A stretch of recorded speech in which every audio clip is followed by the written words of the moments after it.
इस वक्त पूरी दुनिया रूस यूक्रेन संघर्ष के प्रभाव से जूझ रही है। खासकर वैश्विक अर्थव्यवस्थाएं तेल और यूरिया जैसी आवश्यक वस्तुओं में अत्यधिक तनाव महसूस कर रही हैं। अगर भारत की बात करें तो यहाँ पीएम मोदी की अगुवाई वाली सरकार ने राजकोषीय विवेकशीलता का बेहतरीन प्रदर्शन किया है, जिसका परिणाम है कि यहाँ आवश्यक वस्तुओं की कीमतों में स्थिरता बनी है। समय के साथ हमने देखा कि भारत ने वैश्विक तेल और यूरिया बाजारों में उतार चढ़ाव के बीच किस प्रकार संतुलन बनाए रखा है। गौर करने वाली बात यह है कि भारत तेल और यूरिया के लिए काफी हद तक आयात पर निर्भर है। रूस और यूक्रेन युद्ध के कारण आपूर्ति श्रृंखलाएं बुरी तरीके से बाधित हो चुकी हैं। हालांकि भारत के कूटनीतिक प्रयास ने दोनों की निरंतर आपूर्ति सुनिश्चित की है। रूस अब भारत का सबसे बड़ा तेल आपूर्तिकर्ता है, जो कुल आयात का 20% हिस्सा प्रदान करता है। Today, we are dependent to the extent of 88% on the foreign fleet, and a huge amount of foreign exchange goes out for buying the crude oil from foreign countries. The only silver lining is that I would say that they came to the advantage of India.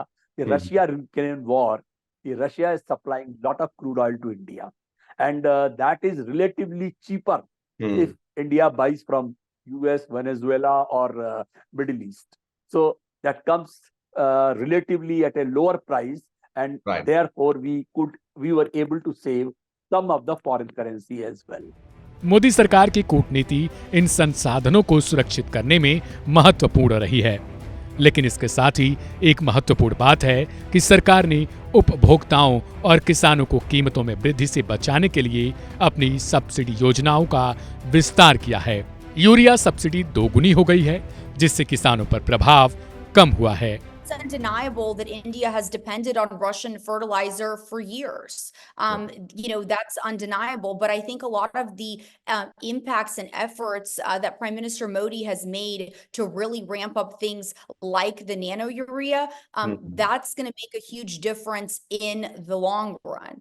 But it's undeniable that India depends on Russia, for many things. I mean, when it comes to oil, when it comes to fertilizer, sure. But it's really interesting to note that also is what gives India an interesting sense of leverage when it comes to Russia, because they are such a large importer of certain Russian products. And that is why India has such a geopolitical importance, because when they come to the table, they are seen as the trusted broker between the two countries when it comes even at looking at a potential kind of further dialogue.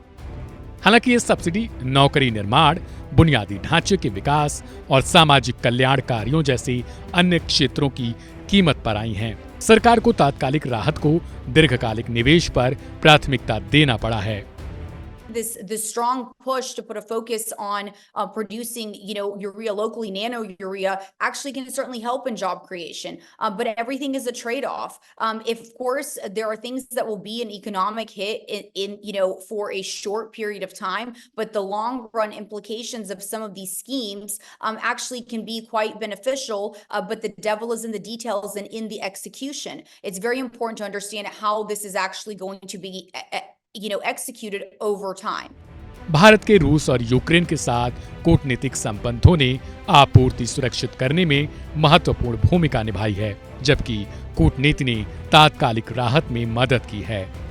कुल मिलाकर कहें तो भारत इन महत्वपूर्ण क्षेत्रों में आत्मनिर्भरता की दिशा में काम कर रहा है।